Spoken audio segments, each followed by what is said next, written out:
Hey, hello there, and welcome to Talking with Tony. We welcome back a member of the family. We often refer to him as the world's most interesting man, Fred Blatchford, certainly part of the Talking with Tony family. Fred's in Tampa today. How are you, sir? Good, good. A lot warmer than you. Whew.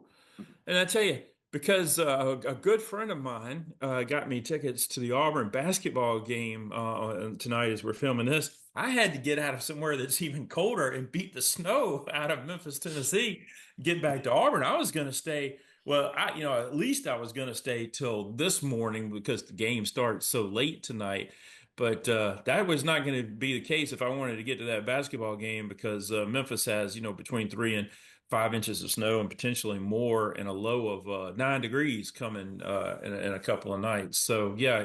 I remember Fred a story for you with you and Oreo were in Auburn. I want to say two years ago, and it got really cold, and you were like, it was cold in Florida, but it might not have been as cold as it was this. You said. I'm from Florida now. I got to get back to Florida. It's too cold. And I said, what about Oreo? And you said, Oreo's a Florida dog. She is. She's sitting in there laying down because we went for a run this morning and she's resting now. She's too hot. Okay. And I got my air Okay. conditioner on. You got your air conditioning on. Yeah. Oh, Yeah. Yeah. wow. That's supposed to It, come in a little bit. That cold that front that's going up there with you guys are going to come here, but cold here now will be, it'll be in the 60s. So mm, yeah. yeah. Well, that's one of the things that people love to move down there. They can play golf year round without the struggles, without the complications. There could be some hurricanes or some threats of some of that kind of weather, but what I've learned from you through the years is you don't let it get to you. You don't stress Well, the over other it. thing too about hurricanes is in advance a week.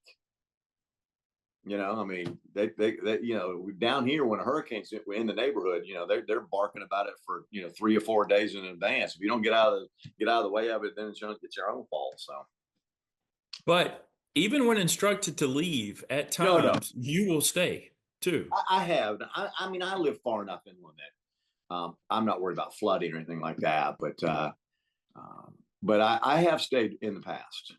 Mhm. Yeah. I don't know if I have that kind of if my insides could take that without the stress. I already have Well, anxieties. I died with sharks hanging out in the hurricanes. Not that big a deal. I tell Tara all the time, she knows that I would never ever cheat on her because she can read me like she knows when something's bothering me. She'll be like, "What is it?" So you got to live a double life, to be able to like see somebody on the side where stresses and anxieties can't get you. That's not me. I stress over stuff. Yeah. I've been stressing Saturday. We talked a little bit about it. We mentioned basketball. The Auburn Alabama basketball game on this past Saturday was a good 3 hours long. It was rather ridiculous. In fact, the people who wanted to tune in to see the next game, which I believe was North Carolina and Syracuse, didn't even get to see it till the start of the second half. As far as on Oh wow. ESPN, they could have went and streamed it. Fred, it's rather impressive from Auburn, who went in as the number one team and at number two, never to trail in that Mm, game. A couple of times they'd get up to 7, 8 point leads. Bama would come back, cut it to one. One time they tied it. Bama had the yeah. ball. So Bama kept giving them their best shot. And Auburn was resilient. Auburn never trailed. No, especially after the way they performed at home against Florida, going into that hostile environment and pretty much dominated Alabama was a big surprise. Now, did I think that they could win? Sure, they've got a good enough team there, but that performance was pretty impressive considering how they looked the week before against Florida. And so maybe some doubts creeped in with people about is this team really a team that can run the table? And then to go into Alabama and literally shut them down was pretty impressive. It was. I was surprised that they dominated like they did. People were saying after the Florida game, hate to be Vanderbilt in that midweek game. And then Auburn jumps out to, I don't know, 9-0 lead or 13-0. It even got up to 13-0. But and early in the second half, Vanderbilt not only had caught them, Vanderbilt went ahead at home in Nashville in the second half. That's when I started to have the doubts, like, what's going Yep. on with us? You've seen this before. You've seen teams, in fact, Yep. start undefeated and then lose 3 out of 4. It's like once that first loss comes, they lose so much confidence, so much momentum, Yeah. rhythm, whatever it is. But Auburn bounced back that night and won comfortably, and then went in that hostile environment that is Tuscaloosa. And look, that's a really good basketball team. I Mhm. actually kind of would like them in the SEC tournament where you have to Yes. win 3 games in 3 days because they have 14 players that play. He's got incredible depth. Mhm. Yeah, I think they match up against Alabama better than they do against Florida. I think that matchup. I think that Florida matchup is not a good matchup for Auburn. I think the Bama matchup is a better matchup for Auburn. So it'll be Robin. interesting to see. When they got up against Alabama, then Alabama ran them down. Like, God, I've seen this movie before. I saw it last week in person. But they stuck together, and again, though they won by what 11 points, I didn't think it was that close. It was a pretty impressive performance that they did. Like I said, I had some doubts had creeped in with me after that performance at Florida at home. You shouldn't get waxed like that at home against another team if you're the number one team in the country, but they did. So I was a little bit concerned going into the Bama game, but they did a great job. Kudos to They them. did do that. Alabama is not. You still hear from Alabama, and what Mm. concerns me as an Auburn person, they didn't make their threes on Saturday. No, That might not be the case each time they play. They're very no doubt. dependent on the three Because the ball. So opposite of that, Florida made all theirs. I mean, literally yes, made all theirs. yes. So that was the difference between us and them in that game, where Alabama this time didn't make them. So you're right. Had they made those three pointers, it may have been a different outcome, no doubt. I want to speculate here in a minute about how many teams may get into the SEC tournament from this, excuse me, from the NCAA tournament from the Mm-hmm. SEC. I do want to point out one thing that has bothered me greatly, and there's been a good bit of it on Facebook. Bob Broadway certainly published something to Auburn, and look, and to their credit, there have been some University of Alabama people who have posted about how disgusted their fans and their students behaved Yeah. on Saturday with the FU Auburn chants that went on for, I think, about an hour and a half on and off. But I will still say this is all predicated at the administration's decision to start back playing Dixieland Delight at their home football games. They used to do it, and all it is a FU Auburn, what's F Auburn for a minute and a half before they get into the Yep. song. They then stopped because I think the administration made some kind of statement: if we can't behave, we're not going to do this. And they took it away from them. Recently, I think last season, maybe 2 years ago, they started back playing it again. I think when you condition your fans to hearing that and letting them do that during those football games, I'm not surprised that it carries on over into a heated basketball rivalry. What say you? No, I totally agree with you. I mean, every fan base has their idiots. We've got them. Everybody's got them. But it does seem to be more of a thing there with that song that they do, and they incessantly do it. I mean, the only school that plays the song more frequently is Rocky Top with at the University of Tennessee, and they don't have anything derogatory in the song, but they played every 30 freaking seconds in at their home games. But I think you used an appropriate analogy. They've conditioned them and not said to stop doing it. So they let them do it, and they do it. So I don't think anybody should be surprised. You would think to do it. I mean, we used to sing it at the end of it. If we beat them at the in a football game at Auburn, we had the "We beat the hell out of you" Reverse Ramajam. Ramajam. That's okay. Once at the end of the game we beat you, that kind of stuff like that. But to incessantly play it throughout the game for it turns into, like you said, an hour and a half of F Auburn. You would think that somebody, the adult in the room would say, this is not a good look for us. But, and I know this won't be overly popular with some of your viewers. I don't think they care about what the look is. So maybe, the conditioning thing is something they're not opposed to. And if they look bad, they don't care. What am I going to ask Katie Britt, who, by the way, here locally, when you go to a bookstore, Katie Britt's book's often beside my book, which is kind of interesting. Katie's a Yeah. United States Senator, but she's Yes. an Alabama grad, and she's somebody that I know. We've contributed to her campaign. I've had some private conversations with her. We're not friends, but we're somebody that I know, and I Yeah. certainly Yeah. line up politically with. And you line up politically. I'm going to ask her. She's a former SGA president of University of Alabama, and she still has pool there. I'm going to ask her to discuss it with the administration to be Yeah. involved. And what I'm going to tell her is, her and Tuberville have come up with like a unique friendship. You know, they bonded together, serving the state of Alabama. Perhaps they could do a video together that we could play at Auburn and Alabama games with sportsmanship and stuff. I hate that we even have to like think about that and talk about that, but I've heard from like parents who are very frustrated, like having to explain to their kids, what the Bama Yeah. people Yeah. were chanting and stuff. And this is a way to prevent that. Do I think Auburn is perfect? Absolutely not. I Mm-mm. can't stand when the student sections yell when a player from the other side fouls out, left, right, Yeah. sit down, you suck. There's no sense in that. Man, Yeah. what does that do? That I mean, doesn't. and there's heated rivalries. And I've never, you don't hear this same sort of discussion for the Ohio State Michigan game, Florida State game. I mean, you can have a bitter, hated rival. You don't have to turn it into something that, like you said, a parent trying to explain to their child why this goes on for an hour and a half. Like I said, at the end of the game, we win. If you want to sing the song, that's fine. And the F word's pretty volatile But word it's pretty volatile. We beat the hell out of use one thing. F you is another. I agree.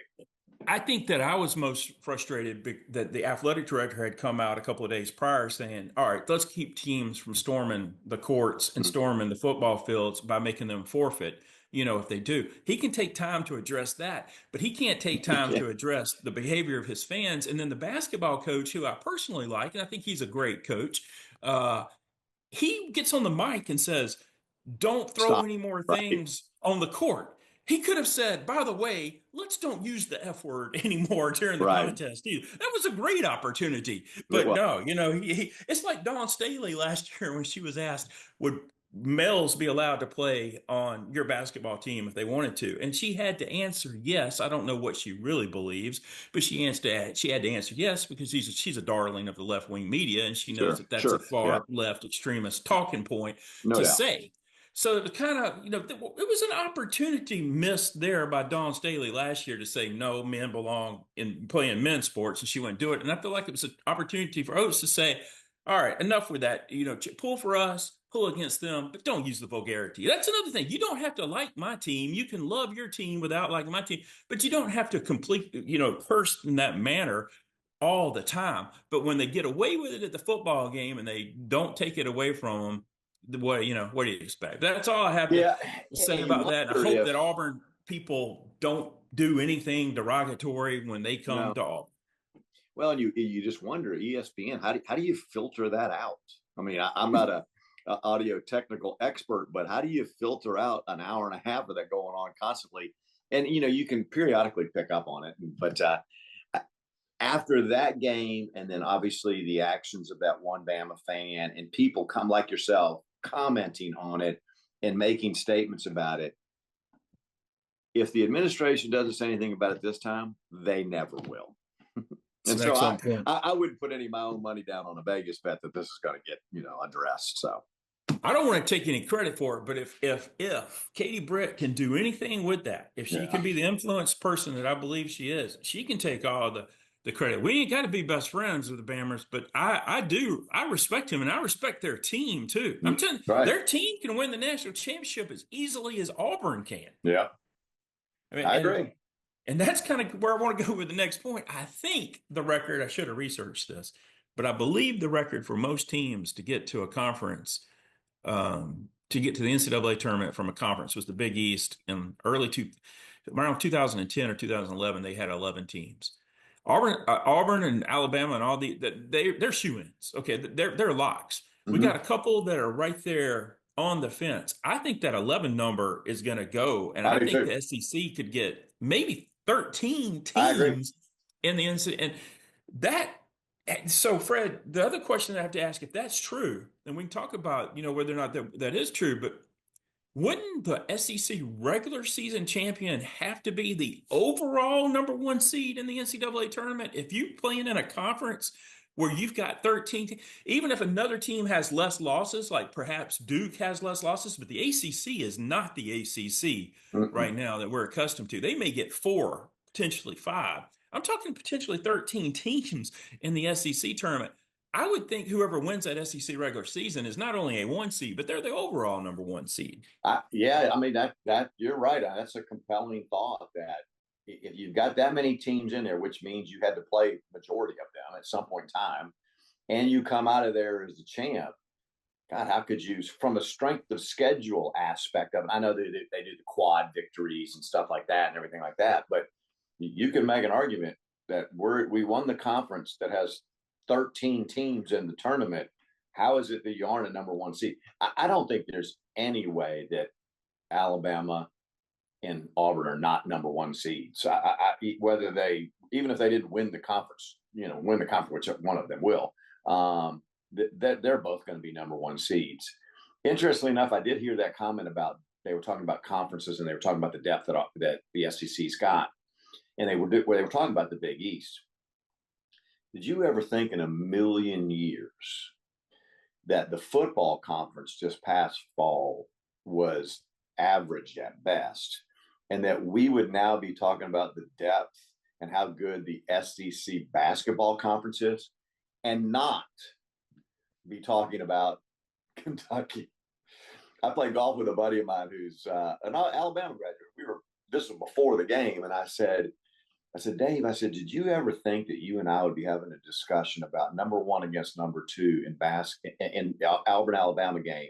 And we're talking about basketball and not football. And he goes, not in a million years. Wow. I mean, seriously. I mean, I went to Auburn when Charles Barkley was there. So Charles and I were there at the same time. I went to one basketball game when he was there. And they happened to be playing Kentucky is the reason I went. And that was the reason I went. I mean, you know this better than I do. It's just never been a thing. And now, for a lot of reasons, it's impressive that some of the teams that are now dominant in there, Florida, they had a couple of pretty good years, back-to-back titles, yeah. Back-to-back titles that they had and all this stuff. But other than that, when you talk about SEC basketball, you were talking about Kentucky, basically. Some Arkansas, mainly. Some Arkansas a little bit. They had a little bit of a run too, but it's never been some of the other teams. And now you're starting to see the depth of the basketball conference as opposed to the football conference.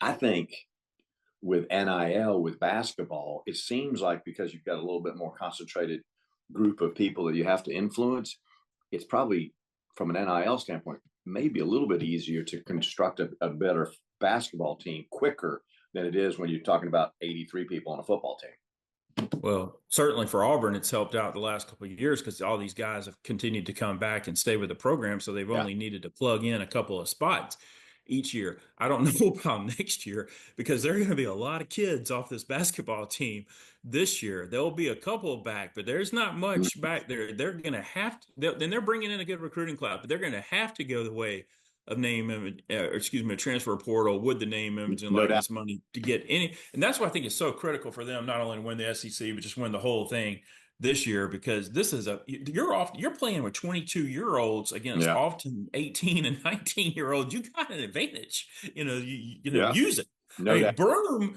you think about Broome 2 years ago, he was a quality player and they talked about him potentially going to the NBA. He's a stud now. No doubt. I mean, the era of windows doesn't exist anymore, especially in basketball.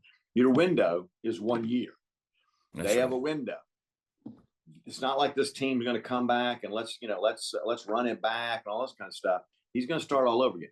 I will say, to his credit, he has created an environment of, obviously, NIL, and these kids are coming back because of NIL. But some of those guys could have left this past off season and chose to come back and run it back. And I do think he has created a little bit of a culture back in the old days when nobody ever left Duke, nobody left Kansas, nobody left Arkansas. They stayed and won championships, and it slowly started to go away with NIL, where now it's basically a turnover every year. He has done a pretty good job of keeping these kids maybe one more year longer than they would have had they been playing someplace else. So that's a good. That's a great point. No, it's a great point. It's a deal that Michigan used to win the college football national championship last year, and Ohio State followed that this coming year. They had people said, well, they're paying a lot of these guys for name, image, and likeness. Yeah, but you had 12 guys that could have gone to the NFL that didn't, that came back because they wanted to beat Michigan. They didn't do that. They wanted to win the Big Ten. They didn't do that. They wanted to win the national championship. And because of the expanded playoff, they were able, to do that. I was against that, by the way. I did not want that playoff expanded beyond four teams. I'm just, old school and I don't like changes. I loved it when it was January 1st and we knew everything then, was over. I mean, I just don't like change. But be honest with you, Buckeyes don't have a chance to even be in No, the that's true. football playoff if it would have been four teams Yeah, this year. they're So, playing in the Citrus Bowl or the Outback Bowl or something. Had they not, well, maybe not that far down, but they were playing in the bowl that wouldn't have made any difference. And right. most of those kids probably wouldn't have played in that bowl game. That's right. They would have opted out because they Sure. were definitely going to the NFL. Fred, the SEC has got so much depth this year that Alabama and Auburn are tied in a 1 versus 2 game on a Saturday afternoon, and Bama loses. But in their next game, which is tonight, we're filming this now. They're playing at Missouri, and Missouri is solid. They're a Oh really yeah. good team. Missouri could win that game. That just shows you the depth. You're playing the number one team in the country, and you got a shot to beat them. And now you're going to at Missouri in the middle of the week, and you might very well lose that game. That's the SEC now. The depth is impressive, and Missouri is looking for some quality wins to make sure they're going to be as well planted in the field, just as Arkansas, who went into Kentucky and beat Kentucky at Kentucky. Now, I think it'd be a little bit more of a stretch for them to come in and beat Auburn, but you have an off night like they did against Florida. Could Arkansas come in and maybe shock the world a little bit? Maybe, but the depth is very, very deep. No doubt about that. I've got friends. I don't know. I mean, your seats. I don't know if once the crowd gets into it. No, I don't know if they can really hear, but they're close enough to Calipari, okay, to be able to say some things. I'm gonna I found his house in Memphis, but I found it by mistake when he was there. I was just driving through a little neighborhood. I said, "Man, that is my favorite house right there." And lo and behold, did a little like investigating and found out that's where Calipari lived in there. So I got a buddy that's a little bit lower and have him like, Calipari, why'd you give up that house on Galloway Street? Are you nuts? Like it's stuff, just like keep talking, talking to him about it, just try to get in his head a little bit, have a little bit of fun with Yeah, him and yeah, all. yeah, And I'm yeah. sure he's going to go like, how in the world is this idiot It, here it, in it the middle probably of will my get him to at home? least flip back and look at it anyway. Why didn't you have a security camera when you lived there? Like there's the one there now. I mean, just have him, have him come up with some kind of Yeah. good intel. But Arkansas has had a good little run there after starting horribly, and that had to have been a big time win for him. I also told my buddy too that he can talk about when Calipari comes to town. He always asks the hotel people over there at the hotel and commerce center to have a treadmill brought up to his room. He don't want to work out with the regular, with just the regular Wow. folks. He wants a treadmill up in his room. I So I can't want to say, imagine that because I've stayed in that hotel. I can't imagine there's a whole lot of people in that gym with that. It would matter, but no, whatever. no, not at all. So I want to say, how was the morning run on the treadmill in your room? And he'd be like, "What is I this mean, guy's obsession with me?" can that thing get in the door? I mean, I guess it can, but it would seem like it would be hard for that thing to fit through the door. They'll have to fold it all up and for him, get him a good charcuterie board too for his room and Yeah, stuff too. So. tell him to get his ass out there and run on the street like the rest of us do. And congratulations to your return. You're back in it, and I think that you'll let the audience know if you're going to go for another Ironman again or not. But you were sidelined briefly with surgery that Yep. you could have had years ago, and you didn't really need it. But if you thought like, hey, if I'm going to go for it again, I need to go ahead and get the surgery done. So it sounds like you're doing a great job from recovering from that and getting back into it. Yeah, yeah, I'm probably within a few weeks of having to decide to do it or not do it. One of the biggest challenges, not the physical aspect of it, it's the mental aspect of it. After you've done an Ironman, that motivation has a little bit of a challenge. So now when I go, God, I got to do a 70-mile bike ride, I think I've already done this. Why do I want to go do it again? So I think there's an old saying that the Ironman is 50% physical and 80% mental. It's true. The mental aspect of putting yourself through it is the hard part about it. And I've got several events and some things that I'm going to be doing over the next few weeks before I pull the trigger. If I come out of it okay, I'll probably do it. And so we'll see. But It is hard, especially those dog days in the summer when it's the heat index down here will get to be 110 degrees, and you got to go do an 80-mile bike ride. I mean, I've lost 7, 8 pounds just in fluid on a day like that, and it's hard. And I'm old now. Do you have to better the time of your previous Ironmans to view it a success if you do one more? Is that a thing, or is it just Maybe. I've always said for somebody like me, my goal in an Ironman is to not die and then finish. And then finish in less than 17 hours, because that's the difference between an Ironman and a lot of other different races. They have time gates and cutoffs all throughout the day that you have to beat. So, yeah, if I could beat the time from the first one, sure.